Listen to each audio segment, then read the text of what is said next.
Pada konten bahas kali ini kita akan ngomongin tentang Raja Ampat yang terkena dampak lingkungan destruktif dikarenakan adanya aktivitas pertambangan nikel yang dilakukan oleh pemerintah Indonesia atau diizinkan oleh pemerintah Indonesia dalam rangka hilirisasi. Dan untuk supaya menjadi lorong, supaya kita tidak melenceng kemana-mana, kita akan fokuskan hal ini dalam kacamata kesejahteraan sosial. Selamat datang di konten bahas.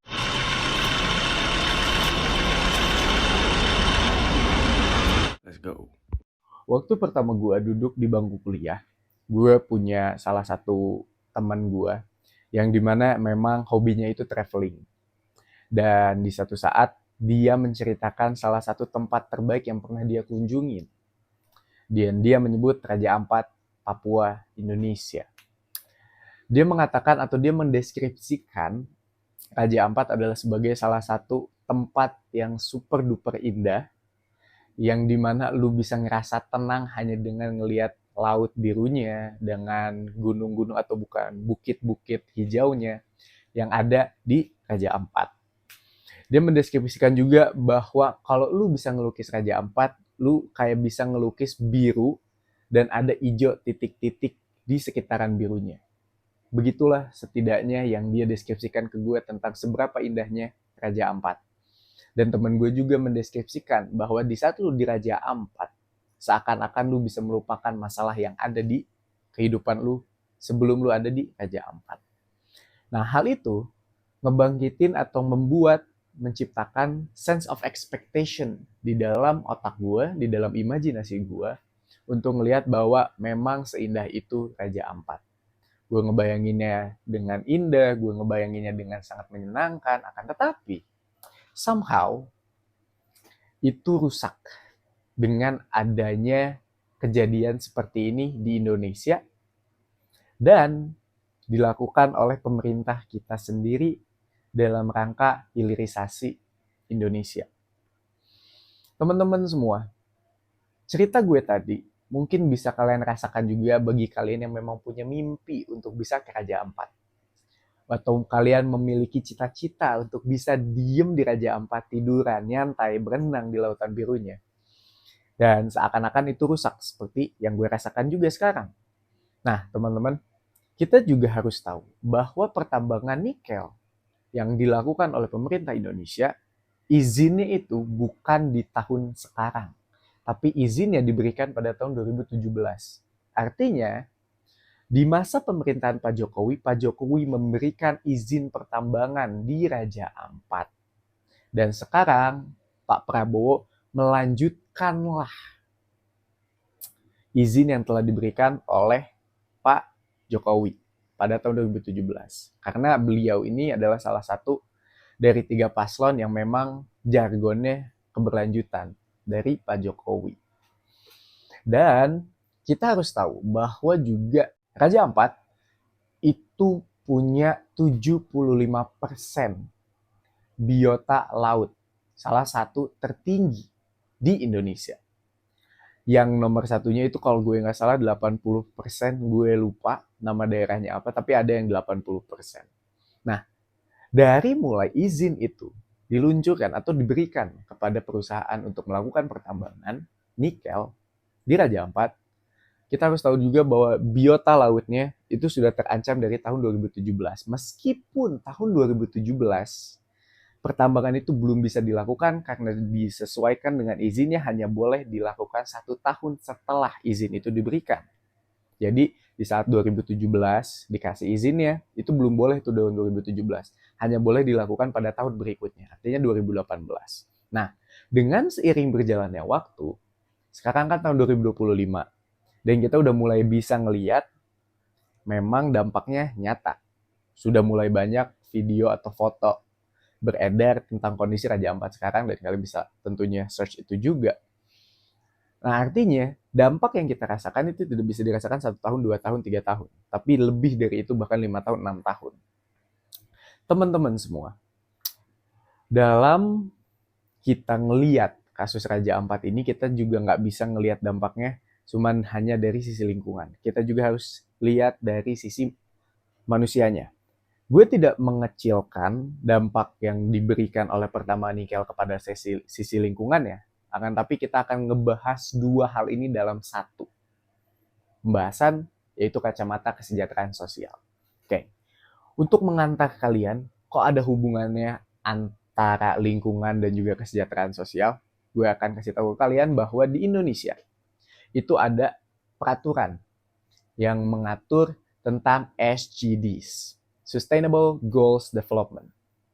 Apa itu Sustainable Goals Development? Itu adalah kayak sejenis keberlanjutan dalam pengembangan suatu hal. Ada 17 poin. Dan poin 14 serta poin 15-nya adalah kehidupan di atas tanah. Dan poin ke-14-nya adalah kehidupan di bawah air. Jadi artinya di setiap kita ingin mengembangkan sesuatu, di setiap kita ingin membangun, di setiap kita ingin melakukan sesuatu dalam skala yang lebih besar, skala nasional untuk pengembangan, itu harus memperhatikan kehidupan di atas tanah dan kehidupan di bawah laut. Nah, itu sudah diatur di peraturan presiden kita. Nanti gue cantumin nomornya. Dan itu dilanggar oleh pemerintah kita dengan ancaman yang telah diberikan bagi biota laut dan juga hewan-hewan yang di atas tanah. Ada satu video wawancara di mana orang yang melakukan wawancara ini mewawancara seseorang yang berada dari Papua. Dia bilang bahwa Papua ini sudah seperti tanah lahir saya dan hutan adalah ibu saya. Dan jika hutan itu dibabat habis, hutan itu dilakukan deforestasi, saya seperti kehilangan ibu saya. Besar yang terakhir hanya Papua. Kita tidak menjumbang uang untuk bangun negara, tapi kalau kita sumbang oksigen kan sudah cukup sebenarnya menurut saya.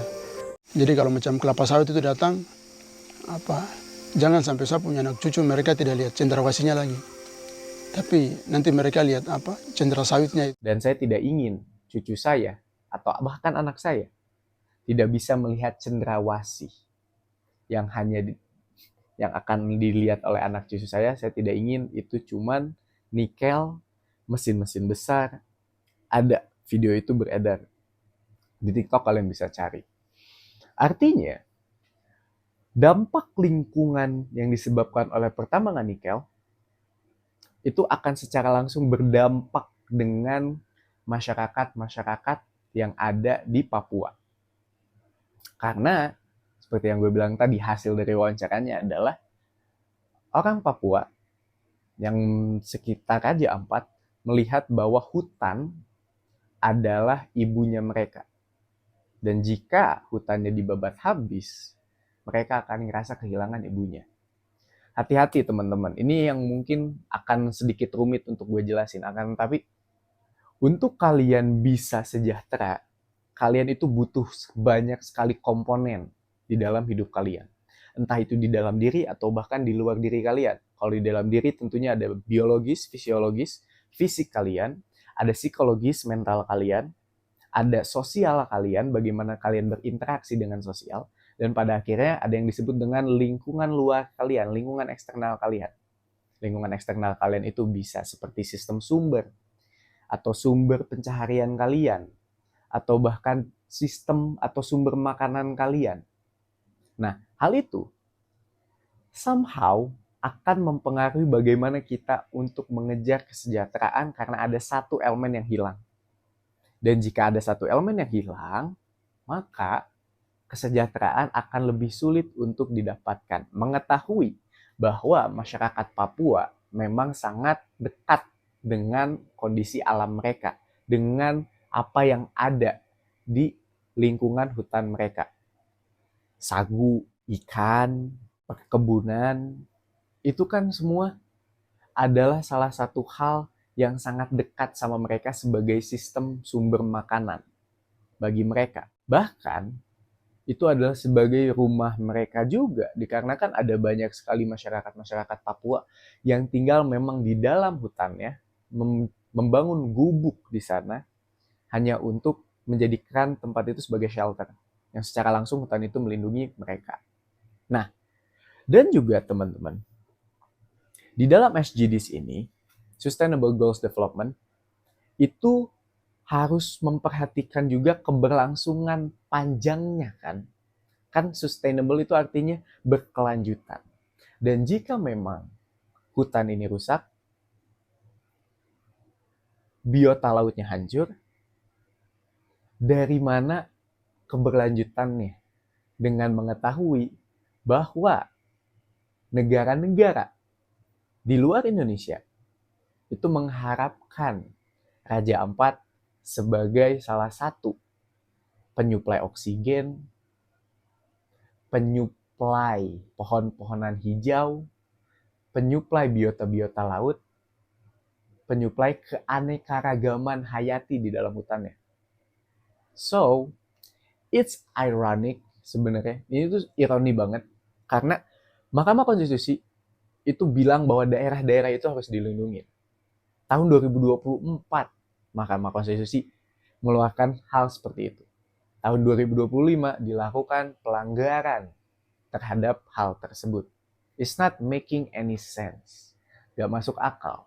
Ini juga membuktikan bahwa memang di Indonesia, atau gimana ya gue bilangnya supaya agak sopan ya, cuman ada banyak sekali atau ada banyak orang-orang yang memegang kekuasaan di Indonesia itu yang sebenarnya tidak peduli terhadap dampak lingkungan, terhadap lingkungannya itu sendiri. Orang-orang nih yang punya kuasa, mereka yang punya the power to actually do some change, yang melakukan perubahan, itu tidak peduli terhadap lingkungan yang ada, yang sangat tingkat kebergantungannya kepada masyarakatnya tinggi, itu nggak dilindungi. Teman-teman, Papua, Raja Ampat, itu memang lah, oke lah, secara tidak langsung kita juga nggak bisa ngelihat bahwa mereka menghasilkan uang untuk Indonesia. Tapi kita semua meyakini bahwa Papua adalah hal yang menyelamatkan kita dari banyaknya bencana-bencana yang disebabkan oleh iklim. Ini akan agak sedikit, atau mungkin kalian tidak sadari, tapi destinasi wisata terbesar di Indonesia salah satunya adalah Raja Ampat. Meningkatkan devisa Indonesia Raja Ampat. Oke lah, sekiranya memang kita nggak ngelihat hal itu, atau mungkin para orang-orang yang punya kuasa ini nggak ngelihat itu. Cuman masa pengen dihilangin kontribusi mereka terhadap apa yang dilakukan oleh Indonesia? Oke lah pertambangan nikel, oke lah kita butuh hilirisasi. Tapi kok harus sekotor itu? Harus menyebabkan serusak itu 22.000 hektar loh yang dirusak oleh pertambangan nikel di Papua. Dan sekarang diberhentikan sementara, diperlu evaluasikan dengan pertambangan nikel yang sudah merusak 22.000 hektar. Come on.